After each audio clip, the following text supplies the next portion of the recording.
But I heard that shit like super potent. I don't fuck with no. And it lasts for hours, man. It lasts. That's why I like edibles. It. I love edibles. Oh, see y'all do the weed and all that. I do it. I do all the weeds, all in any form. Look, I Man, like the wine because I don't really care for smoke. Well, I don't like to smoke it too much, but I do. Shit, I'm finna go get some for my daughter. If you use these, Ebony, you'll like them. Like I don't do blunts, but I use these, and these are really good. What is that? You know what? I had some cones. What is it? Yeah. It's like you just basically stuff the weed into this little cone. It got like a little tip at the end. So it's like a self-rolled blunt. Yeah. But the paper is so much. That's what so this is unbleached organic. Oh, I don't know what that means. What do you mean? Right. What is what's the paper? So the paper is unbleached, and so like with the blunt they have carcinogens. The blunt paper has carcinogens in it. So this is just like it's Topps paper, and it's not bleached because I don't do nothing white, nothing that's been bleached. So this is unbleached and it's organic. So you just roll it, you stuff the weed in there, and you just twist the top of it, and it's already got the bottom part of it. So just smoke it. Yeah, ain't technology something? That's some shit. Technology's a motherfucker. Because back in the days, you go get you some top, them tops. And then I knew I was coming. Down, and you roll that up and then you smoke. I ain't smoked weed in like, man, it's been a long time. Mama's here. Oh, watch out. Hey, Miss Jean. Hello. Welcome to the Uncommon Sense Show. It's the Uncommon Sense Show. Uncommon Sense Show. We in here. We doing our thing. Ask your mama what her opinion is of edibles. Look, I overdosed her with some wine. She's still mad at me about it. Okay, so we're not gonna talk about it then. See, that sounds kind of ill, like something infused. I wouldn't mess with it. I'm not a wine person myself, but the concept sounds cool. It's like, man, if you like wine and you like weed, yeah. It should be smooth. Yeah. My flow, Well, Alicia, one day we're gonna have to get together and go to the hip hop wine. You heard of that? They like Alabama with the hip hop. Huh? But look, she in Alabama, but I'll go to Tamika. And Tamika, we don't stay too far from each other. I'm on 21st in St. Louis. I'm in Chicago in a couple of weeks. And I'm on Sacramento and Arlington, so we right by each other. I don't know where that is at all. I don't know where neither one of y'all at. They on the west side. they on the west side. Shit, just say west side. Shit. That's foreign to me. I don't know where that is. It's the west side. It's just the west side. Shit. That's Alicia. You know Alicia from the south side. Just let me know. Well, girl, technically, I'm always down to go out and sip some wine. I know that's right. Y'all, that's y'all thing. The ladies, y'all do the wine, I do the whiskey. I like I do cognac too. I'm a 1738 type of chick. Cause I never, I can't fuck with the cognac. I don't get with that. I like whiskey. Yeah, I'm a cognac. I'm cognac. I mean, that's cool. I'm with that. Cognac and rum. Cognac and rum. I can do. Tamika, my mama say I like her. She said she can hang with you. Yes, mama. Yes, cognac and rum I can do. hey, okay, so check this out. No, we got a little sidetrack, but we had a lot of good content and everything. But check this out. I'm gonna ask each one of y'all this, and I want y'all to answer when y'all get ready to answer. Now let me ask y'all this. With everything going on, with all this good stuff happening in the country today and bad stuff, what do y'all think would help to improve today's workforce? Because every industry that you go to today is short. What do you think that it would take to get the people back in the workforce? Go back in time and assassinate Henry Ford. Why is that? Why Henry? Why I gotta be Henry? Yeah, why Henry gotta go? Henry Ford created the 5-day 40-hour work week. Word. What was it before him? That. I didn't know that either. You just taught me something new. Well, what was the work? What was the work week before him? You said what now? What was the work week before Henry Ford? I don't think it was that long. Oh, really? Oh well, shit. I mean, 40 It hours. was- Okay, yeah, it wasn't where no you 40 saying hours. that at? I We want to the read only up on that. I gotta look that we up. the My only damn self. country. We the only country that works like this, and and they talk about we the richest country, which is bullshit. Where you find that at, Ebony? It I was, heard that before too. I heard that before. I never but you know actually why read he it did for that? myself, but I heard Because that he before. had a whole car. You know, he was mass producing automobiles, so he wanted as many people working as long as possible. And as long as Okay. possible at that time was 40 hours, 5 days a week. Yep, Henry Ford, Okay. look it up. What the fuck? At Okay. least they got the weekends off. Shit, I've been working 15 years. I can't even get the damn weekends off. Calm down, Kennard. Stay focused on the question. Shit, they was doing better than me. Kennard about Yeah. to snap. You can get a house for 6,000 back then.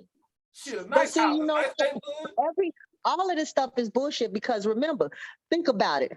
Back a couple of decades ago, a postman could be married and have 5 kids, and his wife did not have to work. Straight up. Why all of a sudden now you got to work, she got to work, a couple of kids All got to work God's just for children y'all gotta to make work. it? It's inflation. We know that. It's inflation. You know what I'm saying? Price of everything go up. So I what? definitely say they keep raising the cost of living every year. Capitalism, y'all. That don't really Capitalism is help what's us. ruining everything. The cost of living is pennies, Tamika. It's like you get a couple of pennies, you ain't gonna really see it. You know what I'm saying? But inflation wise, yes, everything goes up. The good example was a point in time, like when McDonald's first got started, they were selling burgers, I think, for like a nickel. You know what I'm saying? Like a hamburger was a nickel, or a cheeseburger was right around that same price, something like that. If they was even doing cheeseburgers at the time. Now you go try to get a cheeseburger, now it's $1 or more. That's before tax. Now we talk about in the span of like 50 years, half a century. So I'm saying, so that's inflation. The fastest. I mean, when you think about everything, that's the fastest inflation we have seen as a country. But this is what it is. I mean, That's you because know, capitalism, they got greedier and greedier. It ain't got nothing to do with the population. They try to take that bullshit about the population. There's too many of us. That's bullshit. straight up, I They're agree. greedy. I agree. America's a greedy country. We know this. They're greedy and they're strict. You know, we know this, you know, and we just have to adjust to the times like we always have in order to, at least at the minimum, tread water. You know what I mean? But, you know, we have no control. we greedy, but we also are the most, to me, now just my personal opinion, Alicia, before I say this is my personal opinion. Okay. I feel like we the greediest country, but we are the most laziest country as well. Yeah, that's true. Is it that we lazy or we just work extra hard for what other countries seem to get as a given, and we supposed to be the freest country and the most prosperous country in the world? You're right. I think Okay. When you say that we work harder for what most country is given, what do you mean? Because like you said earlier, the ones that's coming over here from other countries, I don't know if I worked in the warehouse. Like I say, warehouse was my facility for a long time. We quick to say Mexicans would do a job. Mexicans don't work worth shit if you really work with them. It's just that they would take that job and they willing to stay at that job a little longer than we are willing to stay at that job. They will stay there 12 hours. Well, we would complain about doing 12. We just want to do 8. But can I point out this? When we talk about immigration, we single out Mexicans like fucking Russians and Europeans. Exactly. Illegal. Exactly. They are. Exactly. But let me also say this about Mexicans. Most Mexicans that are working, they have a fucking Social Security card. They're paying into Social Security. They're paying Just into like all we this do. shit, and they cannot draw any of it if they get hurt. So those hours that they work like that because at the end of the day, if they get hurt or something happens, they're still not covered because technically they're not citizens, but they're still paying into a system that they can never get anything out of. So when you talk about, and they're being taken advantage of, because don't you think for a minute that if they're illegal, they're not getting paid what you're getting paid, and they don't have them same benefits, and they're not afforded those same rights that you are under there. So while it looks like they're taking something from you, they're being taken advantage of. And I take issue with Black people. Well, I would have to say that depends on the profession that they in. That's not in our professions because working I'm at talking about anybody that's over here illegally. Anybody that's here illegally, that they Right. don't work for they, two. they don't benefit from the same stuff. That like they can't collect unemployment. No, If they they can't. lose a job, Let they me can't tell collect you that something. stuff. Let me tell you something. I work for The GOP and them damn hillbillies and rednecks is the ones that make people think that the stuff that you're saying right now. No, They I the work. ones who spread that stuff. I'm telling This is you. something I personally seen. I work for two warehouses. I work for Iron Dudley, and I work for what was the other one I worked for? It was a mailing company. But I work for both of these. I work for both of these companies. And when immigration was called on both of these companies, that wiped out our whole thing. Say a lot, Donna. Say a lot. Our whole employee list was wiped out. But I'm saying that to say this: those people there that was working illegal, they were there they were illegal, but they was working. They didn't have to pay taxes. They was here except the ones that was legal. Let me say this: the ones that was legal, that was working here, that didn't get kicked out, didn't get sent away. When they came here and got their green card, they was here for 7 years before they paid damn tax. And that was given to them. They didn't have to pay a tax. So they was working tax fucking free. They was getting all their money. Why is your argument with them and not the government? Why is your argument with them? Why would your argument be with them and not the government? Or why would your argument be with the people that hire them? Wait a minute, but I'm saying my argument is with the government. But when I'm saying that, when they say when you wonder why certain people, because I didn't give a damn. I was cool. I was working there to do my job. I didn't pay much taxes no way because I got kids and I claim me and all my kids. But what I'm saying is the point that they can come over here and become legal and not have to pay taxes, but us that's born and raised here, we got to pay taxes. Soon you get a job, you got to pay your taxes. But you know, Hold on. So what you're saying is the people that become legal don't have to pay taxes? They don't. For 7 years, they don't have to pay taxes. For 7 years? Damn. For 7 years, they don't have to pay taxes. Once Why they do get you there, think, I'm gonna Google that. Why do you think that every 7 years, if you like these little Arab stores and shit, if you pay attention, every 7 years or so, they change their names a lot of the time. You want to know why? Because of that. I didn't know that. Yeah, they don't have to pay taxes when they come over, and they do come and get the warehouse jobs, the janitor jobs and the housekeeping jobs that people don't want to pay. And not only that, when they come over here, those that's over here illegal, when they come over here, they change their name. They not even who they were when they was born. Pardon me, y'all. I'm on the IRS site, and I just want y'all to hear this. It says even if you are not a U.S. citizen, you might be required to pay income taxes in the United States. Whether or not you must file U.S. tax returns depends upon whether the U.S. government considers you a tax resident. All permanent residents, green card holders are tax residents, but only some holders of non-immigrant visas are tax residents.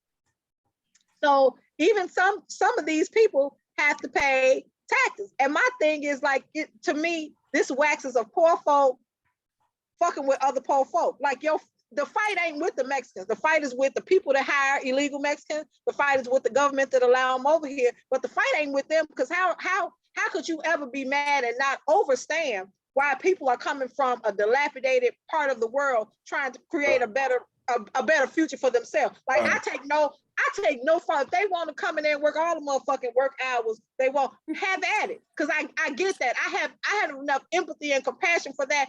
And I also understand that the fight is not with the Mexicans. It's not even with us. They do all this shit to pit us against them. So we're fighting with each other and not recognizing, motherfucker, pay them, because if they get hurt,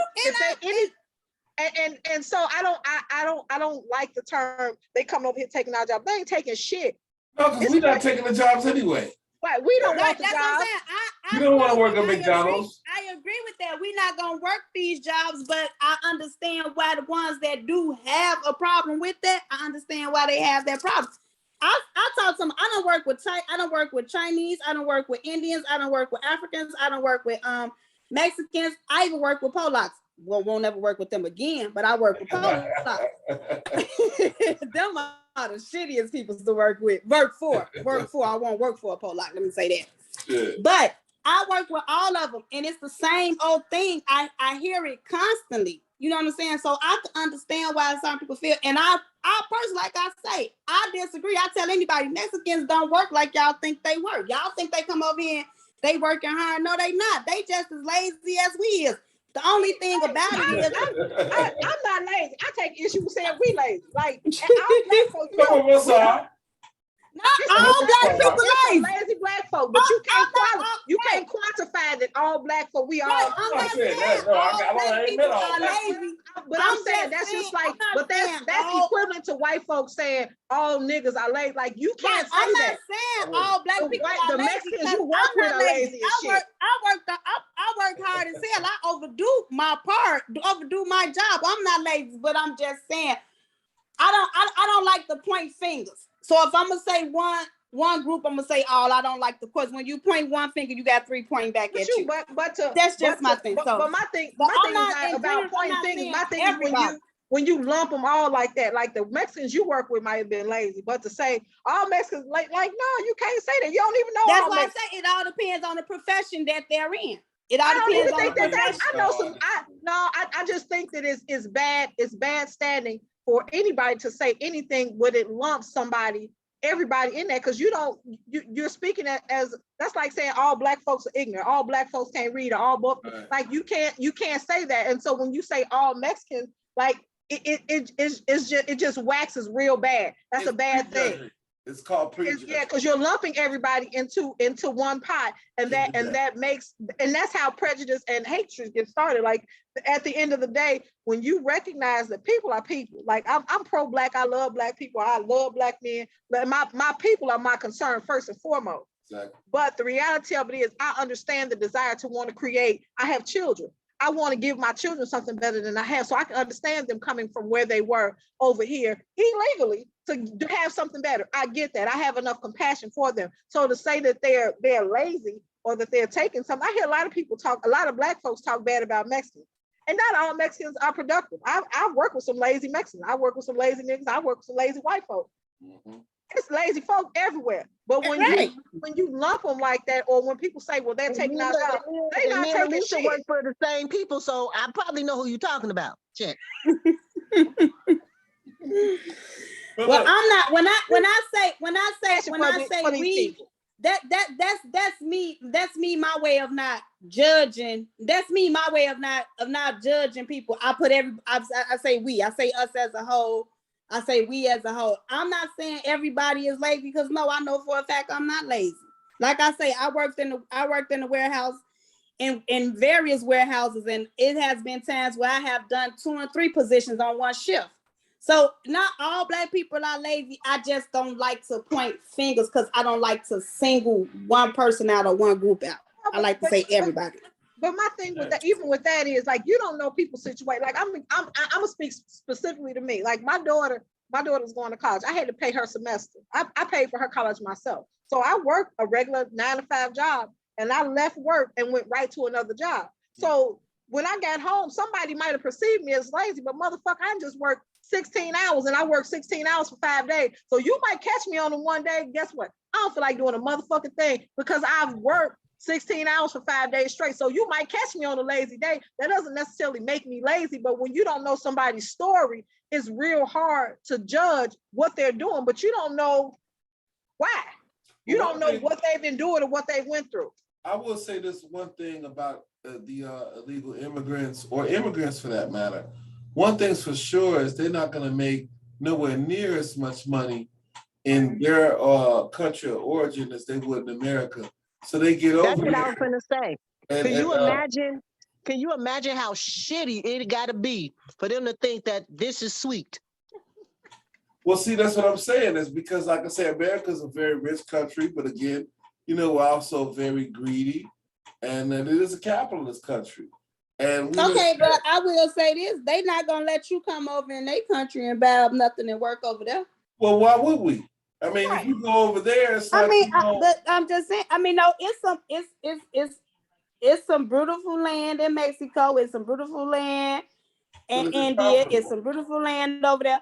And when you go over there, they not gonna let you come over there and buy up they property. They're not gonna let you come over there and take their jobs. They're gonna fight to keep. I feel like we as Americans or people, America period, we let people come in and we give them more than what we would give a person that was here all their life. That's to me that now I would never that would never sit right with me. I don't care what it is. No, If I work hard to get to where I'm at, I feel like I deserve the same rights as you gonna give the ones that just came over here. That's only a certain kind of people. You know what I'm saying?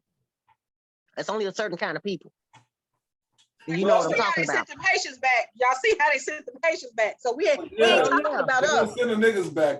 But see, I look at it from and it's not about a personal thing, what I'm about to say, but just business wise, it makes sense. There's an incentive to get more illegal aliens in this country because they're cheap labor. And like I said before, there's not a company in existence that's not looking to save $1. So I don't know, it was some video I was watching. Long story short, it made good sense, and I'm gonna kind of paraphrase what the guy was saying. Okay, if you're an illegal alien and you come to the United States to get a job, this job is paying $20 an hour. However, you're an illegal alien, so I cannot by right pay you that wage because you're not a U.S. citizen. However, I can pay you half of that, or even matter of fact, a quarter of that. And since you came over to this country from Haiti, from Afghanistan, from fucking Mexico, wherever you came from, you came here for money. So that $5 is more than the money that you would have made in Mexico. Otherwise, you wouldn't even accept it. So this is the cheap labor. And like I say, prior to this, they were sending a lot of jobs overseas for the exact same reason. It's because it's cheap labor. Benefits minus the pensions, minus every other benefits we got. They ain't got to give them none of that shit. They can't even get workman's comp. Right. They don't need workman's comp. Again, that goes with the profession. Again, that goes. I work for State Farm. I work for State Farm. I don't know if a lot of people know this, but State Farm was originated from Bloomington, Illinois. The original building, the original office and everything was stimulated from Bloomington, Illinois. Now, when you think of State Farm, you think of house insurance, car insurance, and stuff like that. But what a lot of people don't know is State Farm is invested. They are more than just an insurance company. They are into they insurance, but they also into a lot of the stocks and bonds. They have a lot of stuff that they associated with, and how they recruit their people. Now, Bloomington, you have Bloomington, you have Normal, Bloomington and Normal together. Mm-hmm. Now you got what's the college out there? SIU.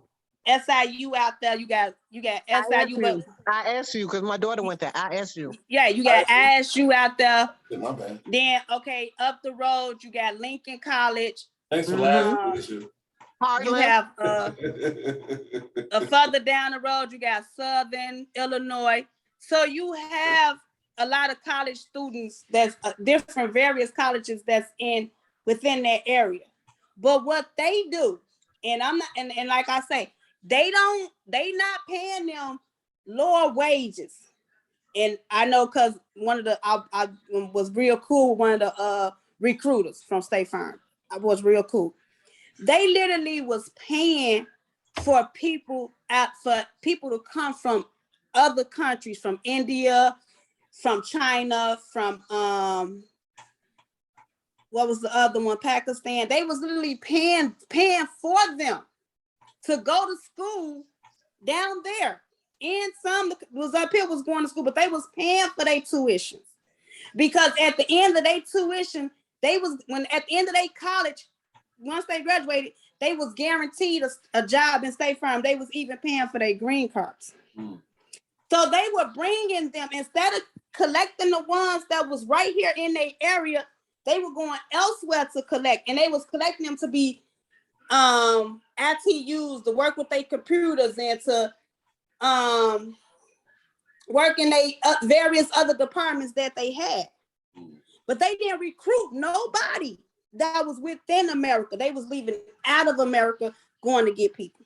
Well, that's probably because they can hold you hostage at that point. If I'm paying for you to go to school and to come over here, you need a work visa. You can only have a work visa if I say you're working over here. So I can say, okay, well, I'm gonna send you to school, and this you're gonna have to work for me for 5 or 10 years. And in that 5 or 10 years, you still, before you get that green card, you still have to have a work visa to stay over here. I give you that work visa. So it's not that they're benefiting. Like Kanari said, it's a business. And financially, it makes sense for me to send you to school there. If you look at St. Bernard is a hospital on 63rd and Stewart. 63rd and Stewart. Mount Sinai is the same way. They employ a lot of Filipinos. And what they do is they find these Filipinos that come from the Philippines. They give them contracts. They pay them there for them to go to school. They pay off their loans, and they work there under a contract to work with them for a certain amount of years under a visa. But it's guaranteeing them a job for 5 to 10 years, right? But why wouldn't you do that to the ones? But let me tell you why. I'm gonna tell you why. Because there's no fucking way in the world, as a nurse, I would never give anybody 10 years, 5 years, not alone 10, to work for it. Because no matter what happens, I have to stay there in order to benefit, or I have to pay that back. No matter what the fuck is going on in that with them conditions. So it doesn't benefit me as a citizen, because as a citizen, I can say, man, fuck you. I don't have to work there. And if you think you about to come get this money from me, fuck, come get it. Let the bill collectors, I know how to block. They block. Compared to them sending your ass back to Pakistan, Afghanistan, or Mexico, because you can send me back. If my work visa expires and they catch my ass, I have to go back. If I'm here, what the fuck you gonna do to me? Have a bill collector call me? Right. We'll cross that when we get to it. But compared to a person that's thirsty to come into the country to earn a better living than what they had in the country of their origins. You know what I mean? So again. Yeah, but see, isn't that training your man, training America's man to think like, okay, they gonna go get somebody else out the country anyway, so what I'm working for? Or what I'm if I'm right here in America in the education, and at the end of my education, I done paid all this money and I still can't get a job. I ain't never had that problem. I never had that problem. But I know a lot of people that have had that problem, that have went to school, finished school, came home and couldn't get a job. What was their major? Right, that's my next question. What's the major? See, the thing is, just to add into what Alicia just said, the thing is that you have to see. The thing is, the college counselors don't come to you and say you should try this, and this because these industries are booming. No, they're gonna let you handpick what industry that you want to get a part of. Good example. My major was communications. There's no fucking money in that. That's why I never finished school, because it didn't make no sense. Okay, communications. Okay, where you want to go? You want to go television broadcasting? What you want to do? Oh, I want to be this. Then when you actually go and look up what they make a year, you're like, what the fuck? I'm making more than that now. Well, see, by then, you done already spent all this money on tuition. In my case, right, you done used your GI Bill. You done burnt all your money up. You got all your electives out the way. Now you got to go take all your shit geared towards what you want to do. Then you get this degree and you're like, okay, in my case, you want to be a radio personality. All right, well, that's not a very booming industry. Then you go and find out, oh shit, well, I can't get a job in that. Now I still got rent, I got mortgage, I got condo, whatever. So now you back and you blue collar now. See what I'm saying? So the thing is, well, just for the record, and I'm gonna say this on the show, the industries that you want to get into is either gonna be computers, medicine, or transportation. Those 3 industries are booming industries that you can make a lot of money out of, because the pandemic proved it. Those are 3 vital industries that you want to get into and learn how to do and make money from it. You can make a lot of money from those three industries. Anything else could kind of fall by the wayside. If you all want to be a whatever, okay, well, if it's not high demand, you ain't gonna make no fucking money. At the end of the day, we all in this for money. Every last one of us. Look, I'm better than a motherfucker with the education system. All right, I'm bitter as fuck. But let me tell you, it sounds funny, but let me tell you why. I literally just went back to school. Right, I'm like maybe 11. I was less than a year away from getting my bachelor's in psychology, and then I was gonna get my master's in public health. Oh. I maxed out. I maxed out of my student loans. I maxed out, the federal student loans. And then I maxed out of my lifetime grants. And then I got to sitting here thinking about this shit, right? They pushed college on you, right? Right. They push college on you so you can make money. But they don't tell about how all the money that you gonna have to pay back once you get there. And then your degree ain't worth shit because it just ain't worth shit.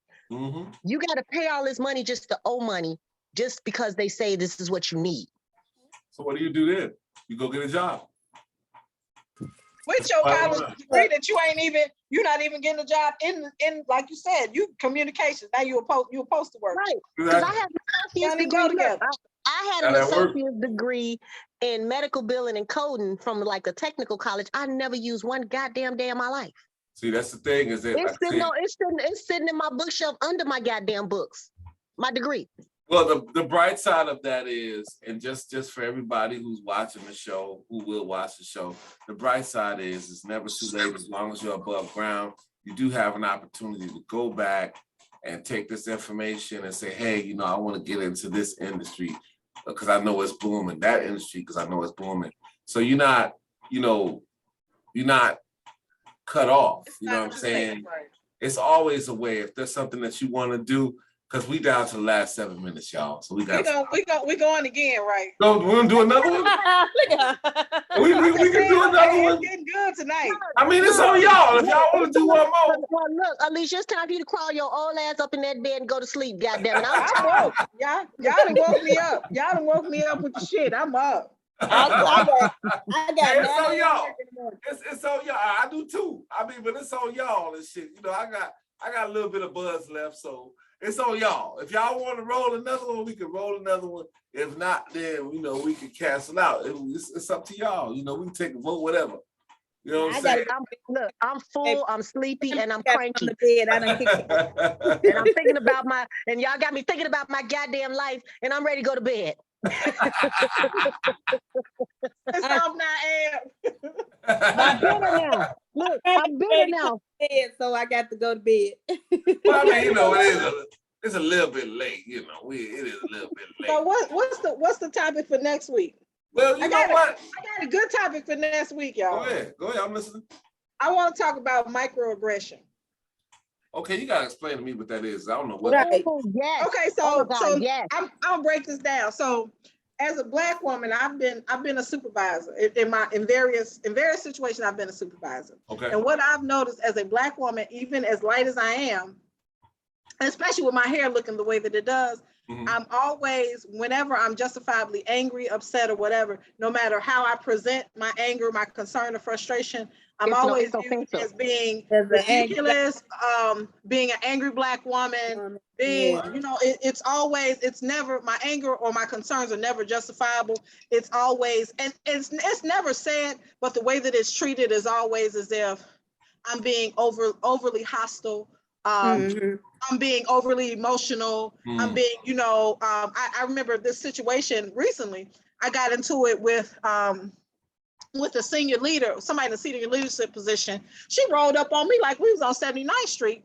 And what I did was, I said, okay, I turned around. I said, let me go talk to the supervisor. She followed behind me. Now, she don't look like me. She ain't us. Don't look like me. She followed behind me talking. I'm ignoring her because I already know what I'm perceived.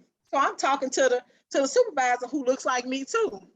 And the chick in behind me, she talking all over me, whatever. So I went and filed a grievance on her. First thing she did when we had our mediation was said, She talked to me like this with her hand in her, and I talked to her like this with my hand in her face the entire time, like this.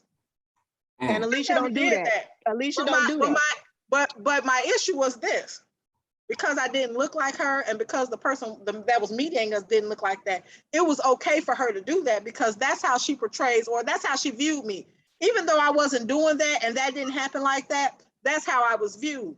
And so when we talk about Black people, I'm speaking as a Black woman, but I'm sure you as a Black man have had that. I find myself having to monitor my body language, my tone, the way that I say things, because I'm always seen as somebody angry, even when I'm justifiably upset or what I'm saying is very valid. It's being unvalidated because I'm Black and because I'm already perceived as angry, violent, or having an attitude. So even when I'm coming to somebody like, hey, you need to check such and such. Well, maybe you should have said it a different way. No, bitch, she just wrong. Or if you ain't shucking and jiving and shuffling your feet when they walk past and stuff, they think you got an attitude. Yeah, I've been accused in my job as having on my whole Black Panther suit all day long. And it's really, y'all laughing, but it's offensive too, because my thing is that everybody else can show love for their people. And I have that same love when I see an elder walk in there that somebody look like my grandmother, my great, I'm taking extra care with them because that could be my grandmother, that could be my grandfather, that could be my great uncle. So the care that I want for my people, my loved ones, I give to them because that's somebody's. And not saying that I would mistreat anybody of any other color, but I take a lot of care for people that look like us, especially when you talk about people like in the hood, because they don't get treated right all the time, especially when they're in the hood. So I make it a point to be nice to them, and it's just perceived as something wrong, and that's something that we're not supposed to do, especially when you have positions of like leadership. Like, why are you treating people like that? And so that's what I mean by microaggression. And it's just certain things that are said in the way that it's said, as if we're not supposed to be compassionate, or we don't have a right to be outraged or indignant about certain shit that go on without having to worry about being seen as violent or outraged for no reason or having an attitude. So, well, it's on the table. I agree with it. I think it's a very good topic. I think we can kind of go in on that. So what do y'all think about next week discussing Black people and microaggression? Microaggression and the angry Black woman complex. Well, we don't want. I don't want to just seclude it to women. I agree with that. I agree with that. I get that, but I get that in everyday life. I get that from Black people too. I agree. But I agree with Kanai. I don't want to limit this to just Black women. And we're talking about microaggression as a whole when it comes to Black people. Even Black men have that same microaggression. Type as well. Right. Like, you know, they figure like, oh, you this, you're gonna react this way, or do this, or you do that. And it's like Dave Chappelle, Clifford, the big Black nigger. Girl, yes. Yeah. But every look, time he gets shot, it don't kill him, it just breaks his heart. Hey, y'all, right. we down to the last less than a minute, y'all. So it's gonna cut at some point. And I can't say it enough. I think we had a damn good show. I mean, unless y'all want to do one more, it's up to y'all. I said but I guess somebody to go to bed. Yeah, but like she don't want to do it. God damn it. Good night. So I gotta go with the majority on this one. Okay. But I guess I gotta go to bed. My cat sleep, my dog sleep. I'm catching the clue. It's time to go. Yeah, it's getting a little late. But we'll be back next week. But Alicia's topic, I love it. I think that's a good topic for next week. Okay, cool. We're gonna do that for next week. So next week we're gonna discuss microaggression and Black people in today's society. You know what I mean? And white women that love it. White women, them pesos.